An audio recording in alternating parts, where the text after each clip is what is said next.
Sunitha kitchen garden స్వాగతం అండి. ఈరోజు నేను మీకు ఎండు చేప, కోడిగుడ్డు, వంకాయ, టమాటా కర్రీ ఎలా ప్రిపేర్ చేసుకోవాలో చెప్తాను. ముందుగా ఎండు చేపలు శుభ్రం చేసుకుని పక్కన పెట్టేసుకొని, కోడిగుడ్లు కూడా ఉడికించుకొని పక్కన పెట్టేసుకోవాలి. తర్వాత పొయ్యి మీద బాణీ పెట్టి అందులో ఆయిల్ వేసుకొని, ఆయిల్ వేడెక్కిన తర్వాత ఎండు చేపలు వేసి అందులో వేగించి తీసి పక్కన పెట్టేసుకోవాలండి. తర్వాత పొయ్యి మీద అదే ఆయిల్లో తరిగిన ఉల్లిపాయలు, పచ్చిమిర్చి, కొద్దిగా పసుపు వేసి ముందుగా తరిగి పెట్టుకున్న వంకాయ ముక్కలు అందులో వేయాలి. వేసిన తర్వాత కొద్దిగా ఉప్పు కూడా వేయాలండి. వేసిన తర్వాత కొద్దిగా కావాల్సినంత కారం, టమాటా వేసి మూత పెట్టి ఒక 5 మినిట్స్ మగ్గనిచ్చిన తర్వాత వాటర్ యాడ్ చేయాలి.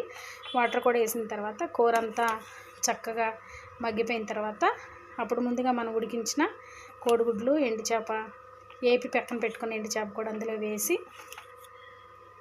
కొద్దిగా దగ్గరికి కర్రీ ఎగరనివ్వాలి. ఎగరనిచ్చినట్లయితే వేడి వేడి కోడిగుడ్డు, ఎండు చేప కర్రీ రెడీ అయిపోతుందండి ఫ్రెండ్స్. ఈ కర్రీ మీకు నచ్చితే లైక్ చేయండి, నా ఛానల్ సబ్స్క్రైబ్ చేసుకోండి.